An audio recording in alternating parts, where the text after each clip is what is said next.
Aloha, shining ones! Happy so many things today. Happy Juneteenth. Happy new moon in Cancer. Happy solar eclipse in Cancer. Happy 6 planets retrograde. Happy solstice! Yes. So I wanted to share a little bit about the solstice, new moon solar eclipse, specifically about the new moon solar eclipse. So, because many people have been asking me, what should I do? You know, it's like, of course you can go to beautiful ceremonies and everything. And I think there are also specific things that one needs to do relative to what's going on in your chart. And so we're gonna have another little mini astrology session. I look like a little bit of a hot mess because it was like totally feeling all of these new moon in Cancer, even though the moon is currently in Gemini right now, but I'm totally feeling new moon in Cancer for this solar eclipse happening right now with the solstice. So I've just been cleaning out my refrigerator and cleaning my house, and I was running around and I was like, I need to sit down and tell you guys about the solstice and the new moon solar eclipse and what you can do. So first of all, let's talk about what is a solar eclipse and what happens and what you can expect. And I'll just say, so when you know about the different astrological energies, then you're not surprised when certain things happen, because this new moon solar eclipse is happening in a specific area of all of our charts. So there's some kind of ending and beginning, and we'll talk about the frequency of that for each for the solar eclipse. So for this one in particular, so there's an ending and a beginning. So when you know that there's going to be an eclipse in this particular area of your chart, of your life, then you're not surprised when something happens in that area. So for example, you know, it's a Cancer solar eclipse, which is Cancer's a water sign, and eclipses have this kind of like power outage that happens where it's like the power goes out, and literally a lot of the times the power does go out when there is an eclipse of any kind, but particularly a solar eclipse. And so there can be some kind of like thing around the home that can happen. The power can go out at your home, but specifically what happened at my house a couple of days ago was that the water pipe busted outside. And so the water was out, it was flooding, there was no water in the house, it was flooding down the street. And, you know, it was like, okay, already feeling new moon solar eclipse in Cancer in the home with water. The water goes out. We have to reset the water pipe. And so I was like, okay, I wasn't surprised that happened. And then for me, this is occurring in the 7th house of my chart. Cancer is ruling the 7th house, which is about partnerships, relationships.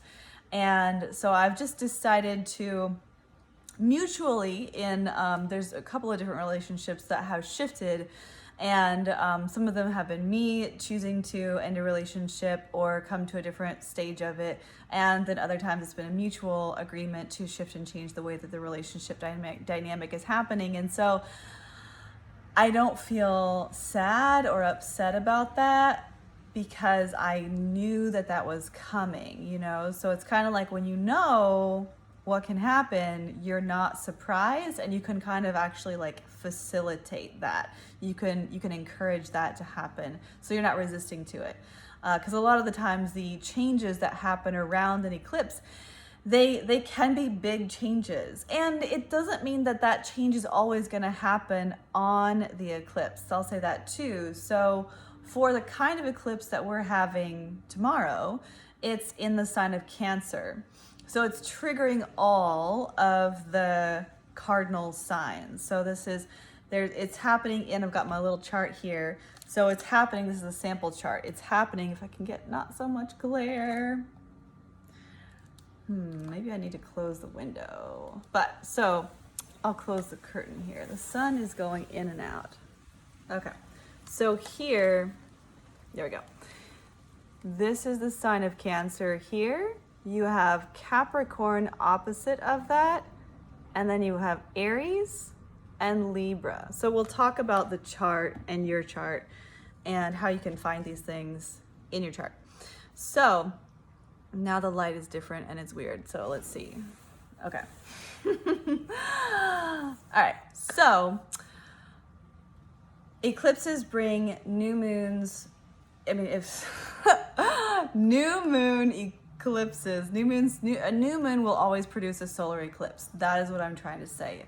Thank you, Mercury retrograde, for making this even more fun.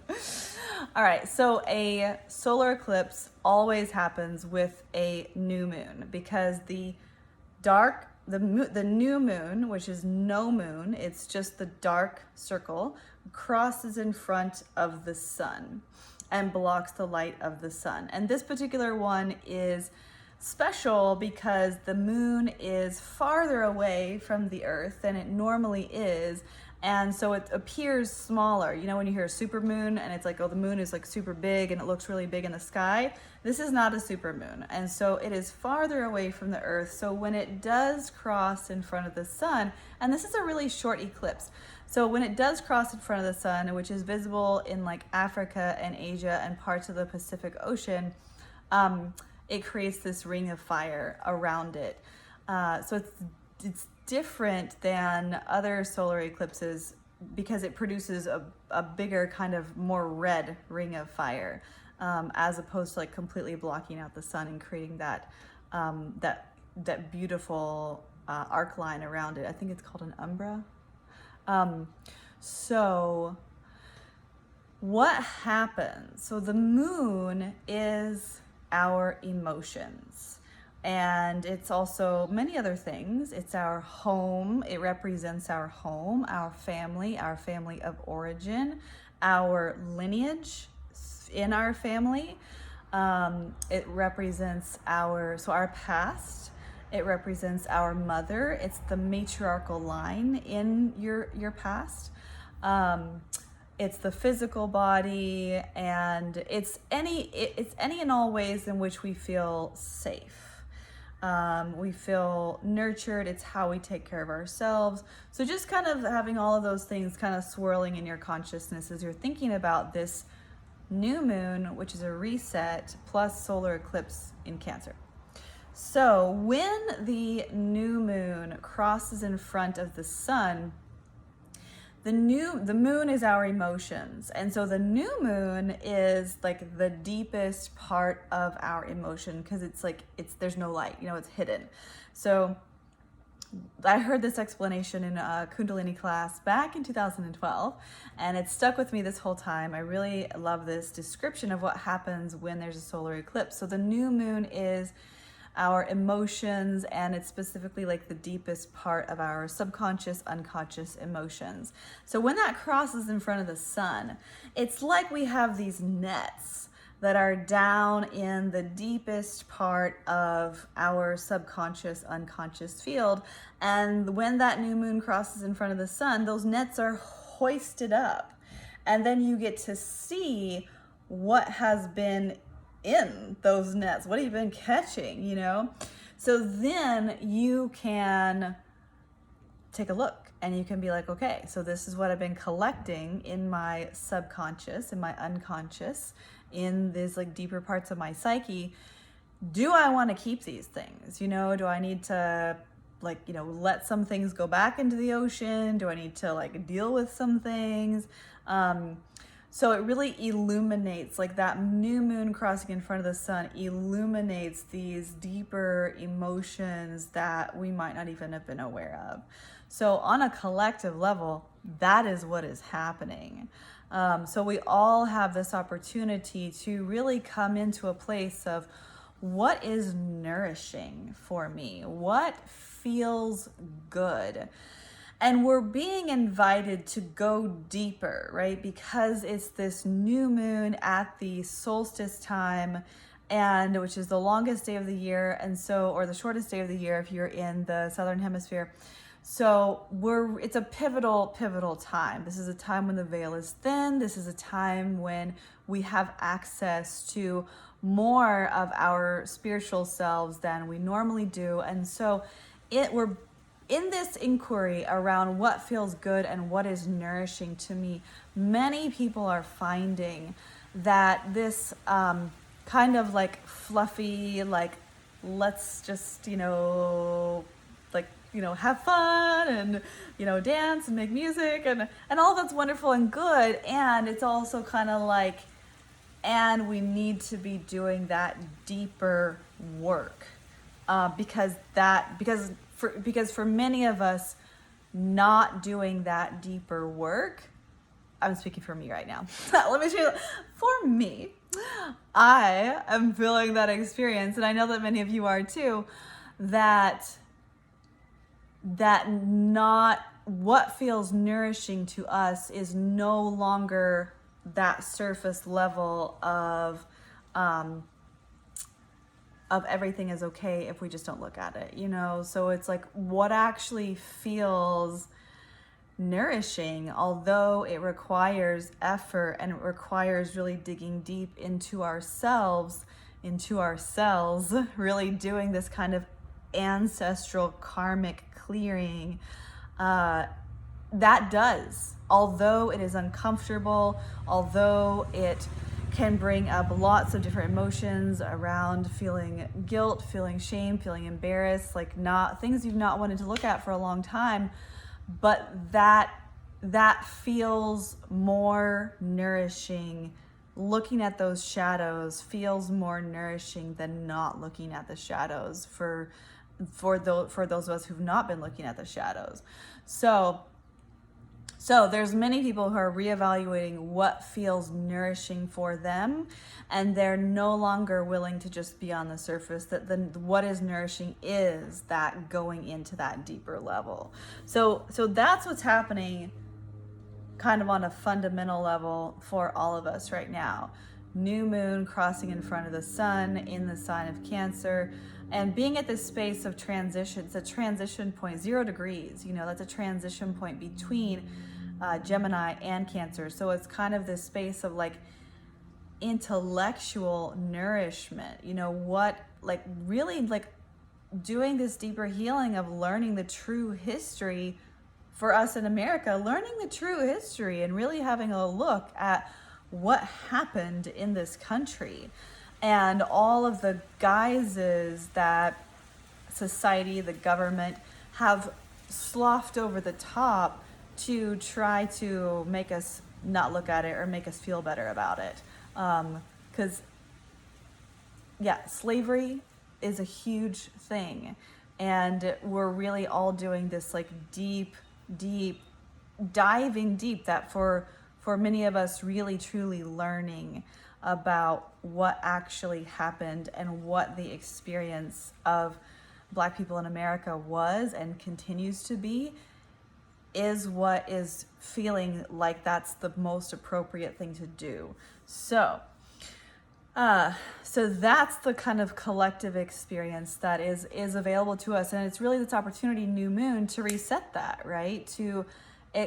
So then what happens also when that sun crosses in front of the moon is that it shuts off the power. It's like when many of the times when there is a power outage, I've seen many times when there was an eclipse and then everything in the house goes dark, the lights on the oven turn off and it's like, eclipse, okay.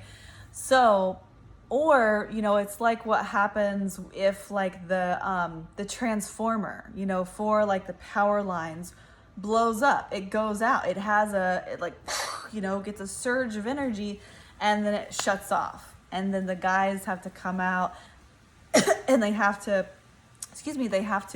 reset.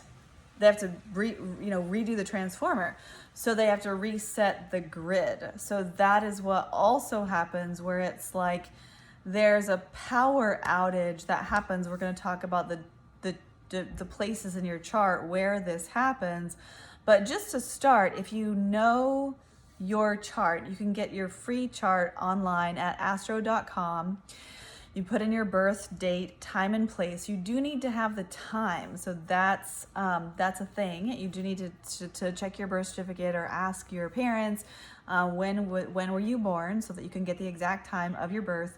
That will give you the rising sign, and then that will delineate where the rest of the that will designate where the rest of the signs fall in your chart. So you can have a look, you can see where in your chart the sign of Cancer is. So everybody, whether you're Cancer, Sun, Moon, or Rising, or something else, everyone has Cancer in a particular place in your chart, in a particular house.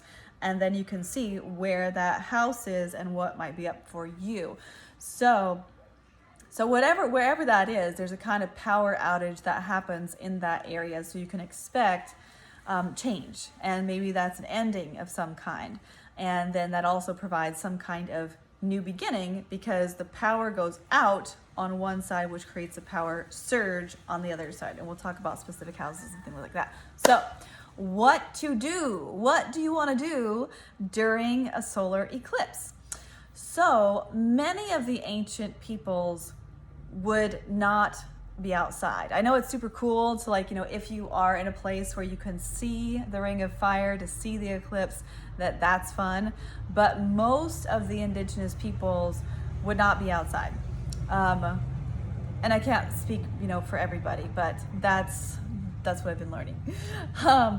And that there were many people who felt like that an eclipse was, signaled powerful times of transformation. Sometimes there were massive meteorological events that happened, like floods or droughts or different things like that. But it signifies a huge time of shift and change. And so in order to not to avoid that, but to assist that, or in some places they were avoiding that, they would do different things. So definitely staying inside was one of the things. And you feel into what feels good for you, of course. So some people choose to stay inside, not to travel. Some people choose to fast. I do fast during an eclipse. I feel like there's so much energy current that I'm digesting that I don't want to be digesting actual food. So it is good to check to see the duration of the eclipse to prepare yourself, because I just kind of got into a little bit of it wasn't hard at all, but it was just kind of like, oh, I wasn't really prepared for that. For the last eclipse that was in Sagittarius, when it was actually an eclipse that was, 3.5 hours. And so I was like, okay, cool, I'm gonna fast. And so I was not eating that whole morning. And then I was like, I'm gonna prepare, I'm gonna do my Kundalini practice. And then I'll have, the eclipse will be over, and then I'll have some food. And then I finished the Kundalini practice, and I was like, oh, I'm still feeling it, something's going on. And I checked the time, and it was like another hour and a half, 2 hours. And I was like, all right, so just, it's good to know ahead of time how long the eclipse is, so you can prepare. So this eclipse is not actually very long. I would check the app on my phone, but I'm filming on my phone. So the duration of this eclipse, I could be wrong, but from what I've seen, it is not 3.5 hours. I feel like it's quite short. So what I've learned, and what my teacher has told me, and what I've read, is that and my perception of what happens during an eclipse is that whether it's a solar eclipse or a lunar eclipse, I'll make another video for the lunar eclipse in 2 weeks, but specifically for a solar eclipse, it is, I'm just watching a gecko eat some ants. So there's dragon medicine coming in.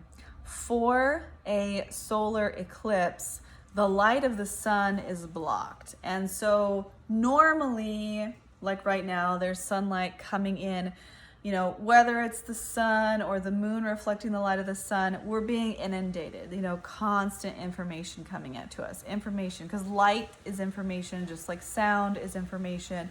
So there's a constant stream of information coming to us. Our cells are constantly digesting light in some way.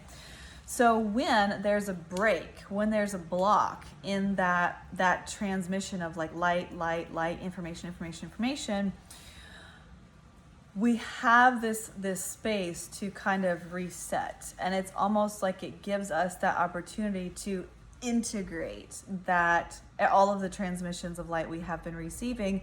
But what it also gives, what I think is also important, is that it gives us an opportunity to be the light.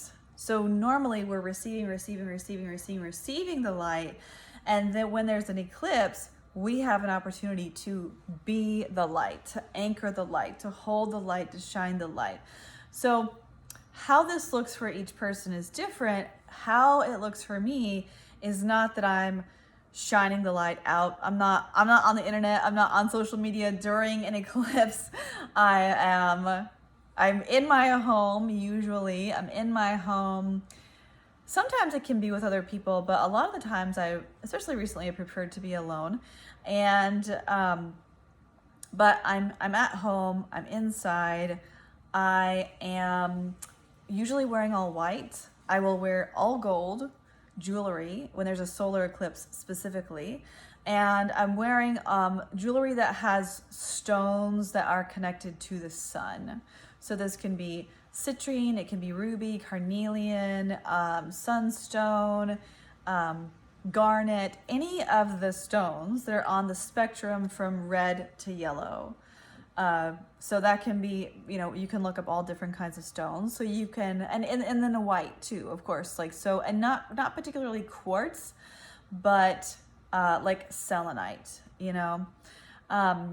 So clearing, you know, having this real clearing energy. And yeah, my I have a shungite sphere that just popped into my head that could be actually really cool to work with on the solar eclipse, because that can be like the moon that's crossing in front of the sun. So, but in essence, you want to be really anchoring the solar light in your body. So what I'll also do is that, you know, you can do all of these practices leading up to the eclipse for several days before and several days after. It's really up to you what feels good. So sun gazing in the morning or in the evening at sunrise or sunset, doing sun salutations, facing the east or the west, but facing the east because it's the land of the rising sun. You can create solar water, where you are putting water out into the sunlight to absorb the light codes from the sun so that you can drink that water during the eclipse so that you're imbibing that solar light. If you want to take it another step further, you can wrap, you know, if you have glass containers, mason jars or whatever, you can wrap the glass containers in fabric or paper that is red, orange, or yellow. You can put the stones in the water. Just make sure that your stones are clean and that these are not stones that are toxic in any way. You can put the stones around the jars or on top of the jars. You can put a piece of colored construction paper under the jars. Like, let yourself be creative, you know, because the sun also rules Leo. So that's the energy of creativity. So using your creativity to design some kind of experience where you are anchoring the light of the sun. So you can do those things before and after so you have that water prepared. You've been doing sun gazing, you're doing sun salutations. But for me, during the actual time of the eclipse, and this is also particularly relevant if your birthday was recently or is on the solstice or in the couple of days afterwards, to really like you're wanting, because your sun is getting cut off from the light of the sun on your birthday. So it is really important for you to be the sun, to anchor that sunlight. So again, using your creative energy, if you want to put gold glitter on yourself, you want to use gold glitter to draw a sun on your solar plexus, to anoint your solar plexus. Using any kind of citrus oils, but make sure not to go in the sun, out in the sun when you're wearing citrus oils, because they can cause you to burn a little bit more wherever the oil is on you. But yeah, you know, and also drinking citrus, lemon juice, orange juice, any kind of thing like that. Having those oils, using those oils on your clothing, or just be careful it's not gonna stain. But oh yes, and so if it is occurring, if this solar eclipse is happening on your birthday, or your birthday is just the day prior or after, couple days, I would say like definitely 3 days before or after the eclipse, or up to even 5 days before or after the eclipse. But definitely if it's in that 3-day window, you want to be the sun for yourself during the exact time of the solar eclipse. Unless you're sleeping, then maybe you can like wear a yellow shirt, or like, you know, I don't know if you have yellow sheets, but or if you can leave candles burning while you're sleeping, that is not going to be dangerous. You could do that, or it's not going to keep you awake. But like, you know, you can wear gold. You can definitely wear gold to sleep, or, and it doesn't have to be pure gold. You know, it can be whatever you have. So it's just like that symbolic intention of like, okay, I am anchoring. It's all just you telling yourself, I am anchoring the sunlight into my body. If this solar eclipse is near your birthday, you can also make sure to take lots of vitamin C, vitamin D. Those are solar energies helping to uplift your immune system, because the sun is your vital life force. So you want to really be preserving and amplifying your vital life force. So those are all things that you can do during the eclipse and leading up to and after the eclipse. And so for me, what I do specifically during the eclipse is that I do Kundalini. Because Kundalini is all about brightening your field, brightening and clearing your auric field so that you become radiant, so that you cultivate this diamond-like quality to your auric field, so that you can cultivate the meditative mind, so that you're not so triggered by outside events that happen and you're more centered. And so I definitely recommend my teacher, Jayadev Singh. He has the Life Force Academy, and you can go sign up for $1 for 14 days just to try it out. And then after that, it's like $25 a month, or you can pay in advance if you want to. But I've been a member of the Life Force Academy for 2.5 years now, 3 years. Yeah, a long time. And so he's not paying me to say this. I just really recommend him and his work. And so I usually go on. The Life Force Academy they usually do a solstice celebration, solstice Kundalini practice. So that is happening tomorrow if you want to sign up for that. There are 2 classes tomorrow. I think it's at 11 a.m. Pacific time and 4 p.m. Pacific time. I think it's 11 a.m. Pacific and 4 p.m. Pacific. But you can go to their website. You can check it out. Life Force Academy. And they do have an Instagram, which is Life Force Academy. You can check it out. And so, or you can just go onto the Life Force Academy, and they have tons of Kundalini classes. You can just pick one, and you know, there's ones for purification, ones for radiant heart. You can choose whichever one your intuition guides you to, and you can do Kundalini practice. So for me, during the eclipse, I'm usually wearing all white, wearing gold, wearing all the stones that are the energies of the sun. I set up a little altar around my iPad or my laptop where I am, or you can do it on your phone where you're streaming the Kundalini class from. And so I'll set up a little altar with lots of candles. So that's the thing too, is like having lots of candles burning in a safe way during an eclipse is also, you know, you are the sun, you are the light, you're anchoring the light. So I'll have a little altar set up with lots of candles, those crystals that are those solar energies. And so I have that all set up. And I'm doing my Kundalini practice during the eclipse. And that has served me quite well. That has served me quite well. I feel like I've just been in it and I'm going to continue to be in it. The solar and the eclipses have been happening near my sun. So, and this one's going to be near my rising sign. So I'm getting a reset, cosmic facelift. But yeah, the last solar eclipse that was in Capricorn was 2 days after my birthday. It was on the 26th of December. My friends were like, oh, we're having yard games. And I was like, definitely not. I'm staying inside, doing Kundalini, wearing white, all gold with candles. So taking my vitamin C and my vitamin D, and that has served me quite well. So what else do I want to say?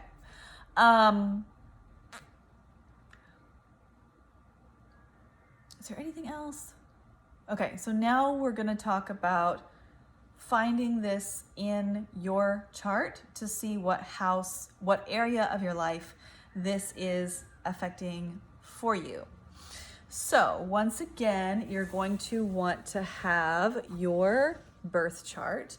So you can go to astro.com and get your birth chart for free. The app that I'm using here is called iPhemeris. iPhemeris. It's only for Mac, so you know if you have an iPad or an iPhone, then you can download this. I feel like it's $15. But if you're doing any kind of charts, I definitely recommend it. If you have an Android, I recommend Astro Gold. So that's the comparable one for that. So you need to have your birth date, time, and place.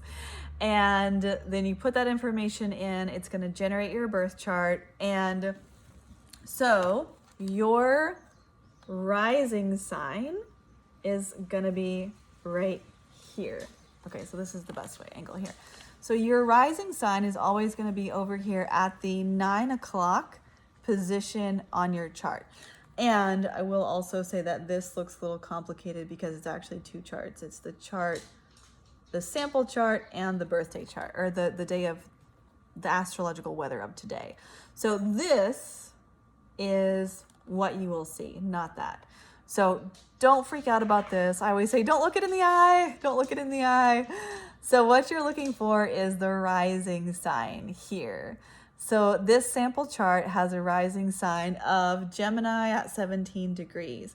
So, but whatever, so then you've got this is your rising sign, and then the rest of you see all the rest of the signs. So here's Gemini, Cancer, Leo, Virgo, Libra, Scorpio, Sagittarius, Capricorn, Aquarius, Pisces, Aries, Taurus, and then back to Gemini and Cancer. Okay, so this whole wheel will be around your whole chart. So you have whether or not you are a Cancer, sun, moon, or rising, or anything like that, there is a particular area of your chart.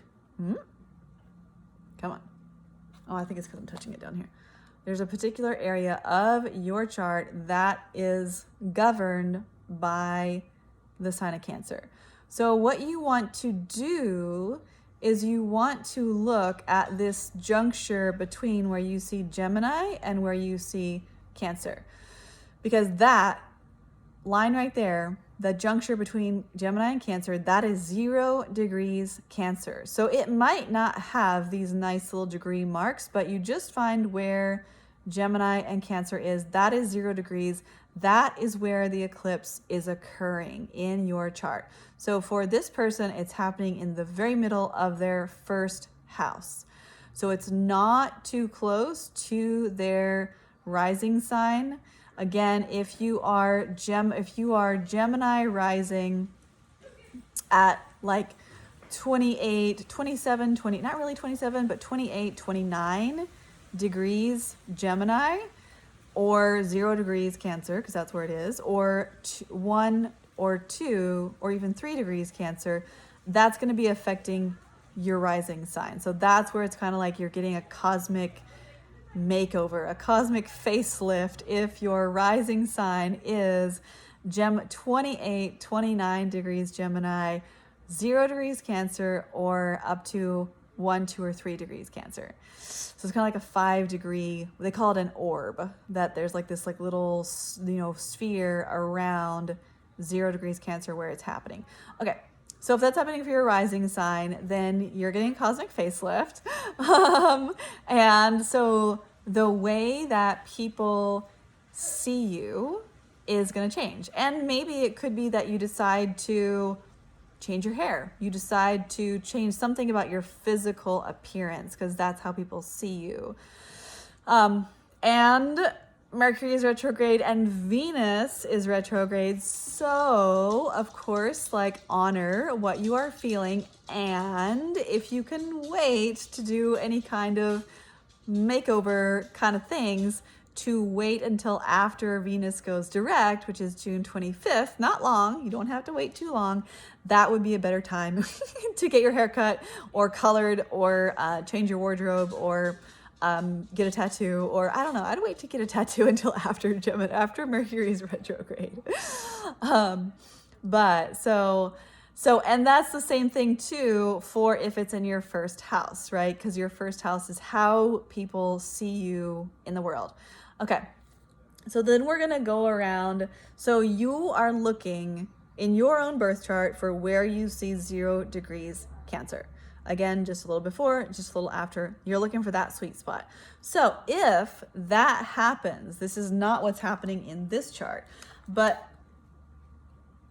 and I have an Instagram TV where we're talking about the houses. So you can go back and you can check that little free astrology lesson to learn about the exact houses, but I'll just go over it really briefly here.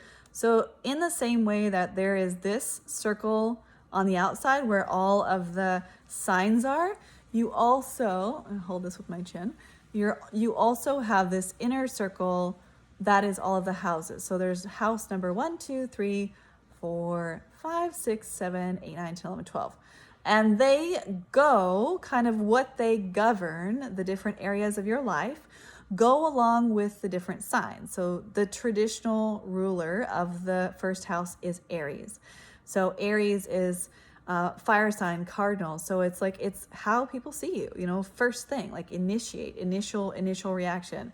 Second house is ruled by Taurus, which is really, really briefly, what you value, your self-confidence, material things in your life. It's traditionally talked about as a money house, like how you make money in the world, how you earn money. Third house is ruled by Gemini. So this is about communication. Again, this is so brief. Communication, it's social media, it is siblings or people who you see in your daily life all the time, coworkers, but really it's like around, so all ideas around like, and how you conceptualize things, how you understand things. Like I said, teeny brief overview here. Fourth house ruled by Cancer. So that's kind of like, because this is a solar eclipse in Cancer, new moon, we're all feeling the Cancer vibes in some form or fashion because it is in that sign. So, and if it's happening in your fourth house, it's double that. So this is again, your emotions, your family of origin, your past, your karmic history, So like family lineage, it's also your physical body, it's your physical home, your house, the actual structure of that. And it's also a foundation of how you feel safe in the world. So whatever it is that makes you feel safe. Fifth house is creativity, children, can be creative projects. It's creative expression in the world. Again, super, super brief. Sixth house is it's often talked about the house of work, but it's your day-to-day ritual. So it's like work-life balance. A lot of people's day-to-day ritual is work. So that's why that's talked about like that. That's like job, where career is up here. So seventh house is relationships. It's ruled by Libra. So this is like the other. So it's anything that's balancing energies. So this is not just romantic relationships. It is any kind of partnership of any kind, collaborations, or even friends where it's kind of like a one-on-one kind of hangout situation. Eighth house is ruled by Scorpio. And so it is really kind of like other people's energy, whether that's money. Eighth house to me is kind of similar to the sacral chakra. So it's sex, money, the need to control or be controlled. So this can be money from other people. It can be inheritance. A lot of times it's talked about taxes. So it can also be like, but it can also be about sex too. So this is other people's energy that has some kind of value. And then ninth house is higher learning, education, whether you're teaching or learning. It is long distance travel, any kind of thing that's like, learning about things that are foreign, learning other languages. 10th house is career, fame, destiny, reputation in the world. And your 11th house is your community, the people in your surroundings. It's also called the house of gains. So it is also about your goals and wishes and what you want to accomplish and see in the world. And a lot of times it is through our community that we can achieve those things.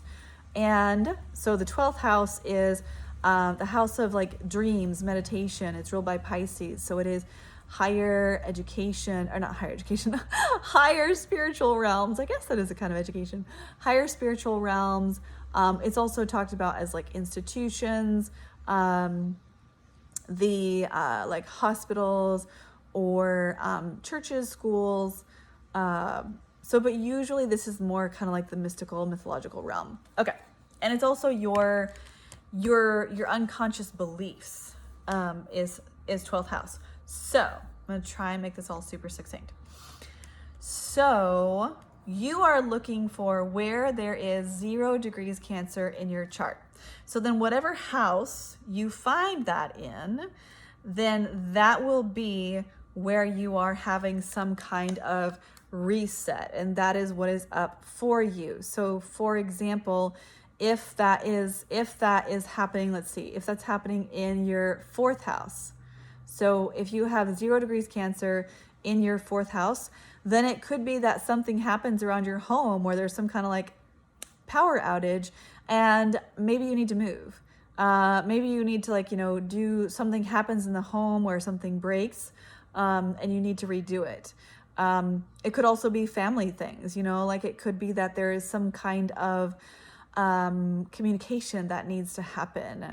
There's some kind of like reset around family communications, family values,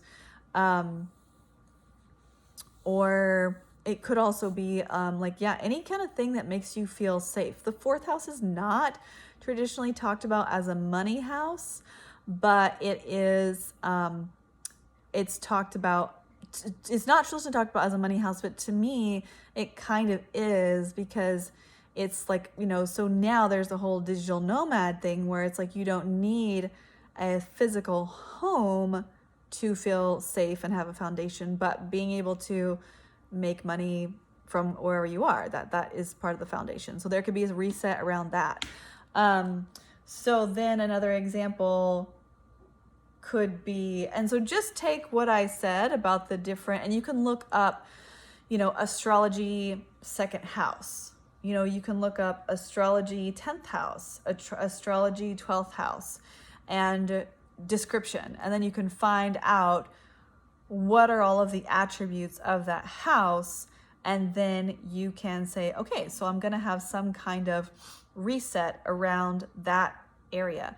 And the good thing to do would be also to move the energy in that area. So if you find that 0 degrees Cancer in your 3rd house, it's kind of like a reset around your communications, around relationships with your siblings, relationships with people that are like your neighbors that you see every day. And so you're kind of like, okay, are there any conversations that I need to have with my siblings, with my neighbors, with anybody, with people on the internet? You know, it's like, is there anything that needs to, so you can begin to initiate that communication so that the eclipse doesn't come in and be like, you know, like, why didn't you focus on this? So when you know about the astrology, you can see what's coming, and it's like surfing, right? You know, you see the wave coming, so then you begin to paddle so that then you can catch the wave and ride the wave, as opposed to just the wave coming and like nothing really happening, or like getting clobbered by the wave. So again, if that's happening in your set, if you find 0 degrees Cancer in your 7th house, that can be around relationships or partnerships, collaborations. Does there need to be any kind of reset around there? If it is happening in your 12th house, then it could be that there's some karmic clearing that needs to be done. And that can be, you know, maybe you receive a dream, or you have a nightmare about, you know, some kind of like clues as to some kind of karmic clearing that needs to be done, because that's just up for everyone right now.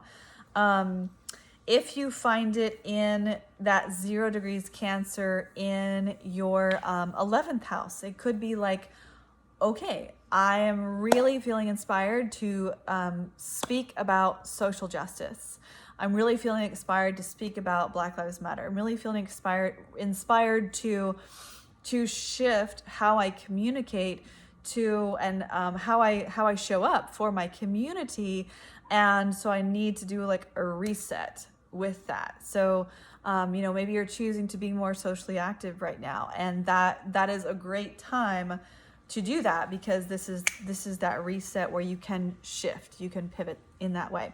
So you're also, when you find that 0 degrees Cancer here in our chart right here, this is 0 degrees Cancer, you're also going to look exactly opposite to find 0 degrees Capricorn.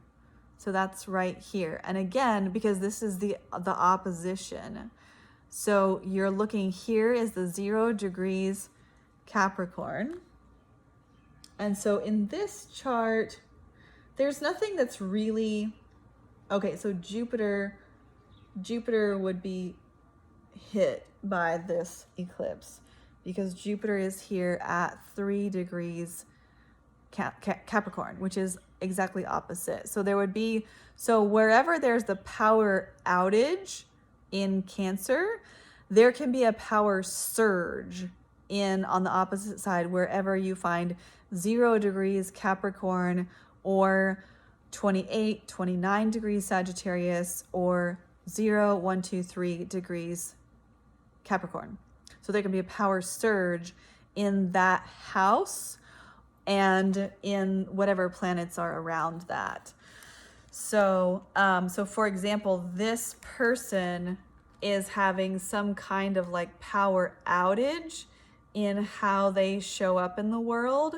And then that's creating a power surge in their relationship area. So it could be that this new moon solar eclipse brings someone, if you have the 0 degrees Capricorn in your 7th house, it could be that this brings a new person, you know, whether it's a romantic person or a collaborator or a teacher, but it's some new person comes into your life.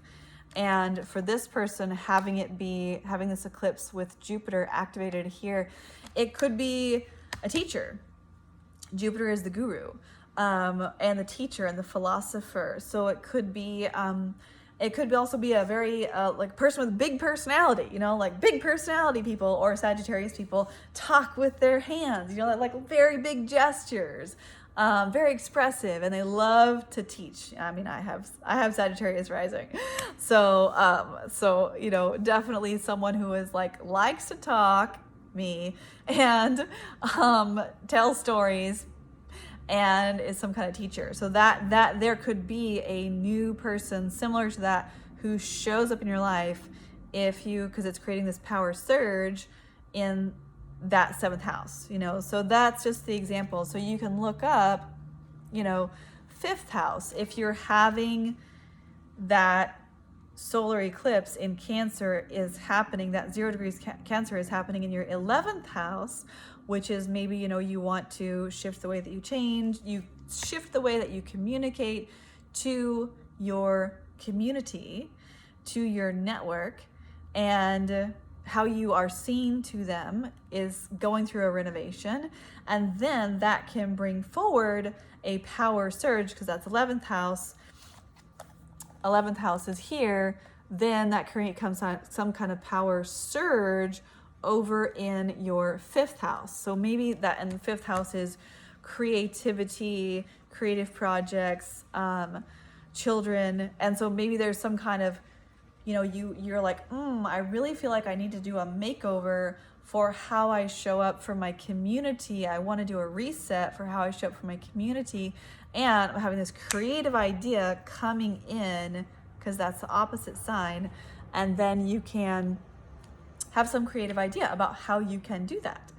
So find your birth chart, go to astro.com, or you can get the Ephemeris app or Astro Gold. So you see your chart, find 0 degrees Cancer, and then look up whatever house that is, you know,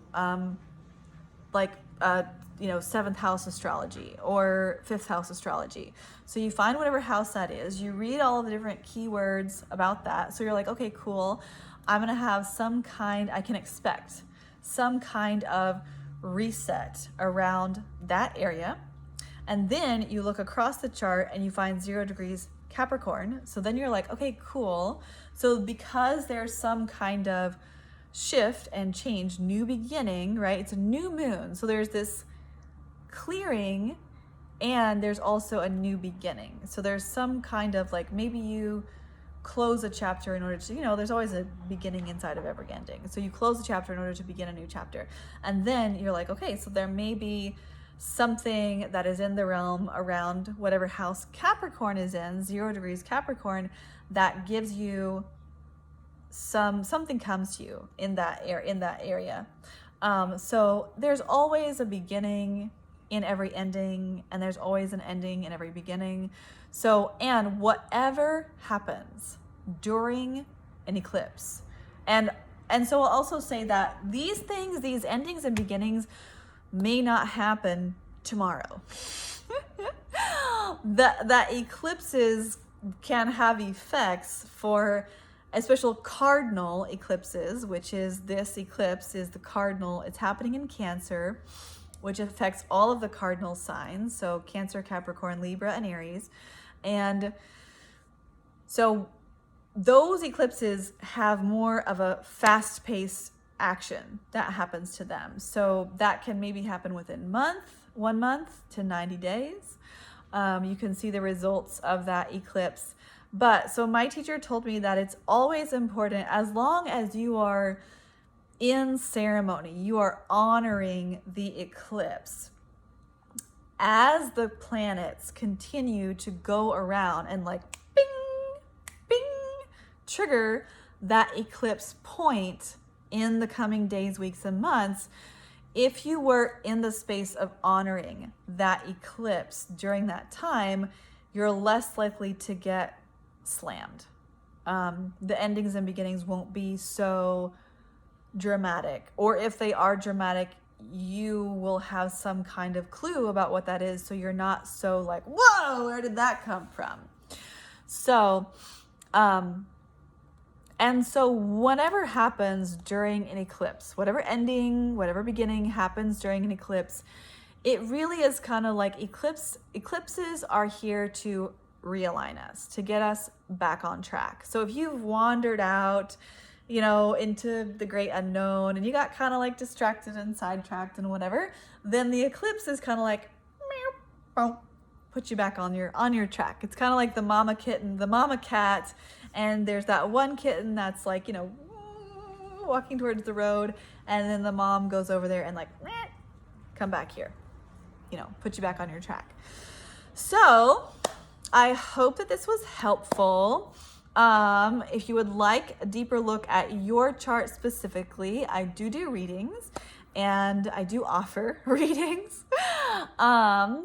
And we are going to be releasing the Astro Empowerment course very soon. Been waiting for the right timing for that, so I feel like that's coming very, very soon.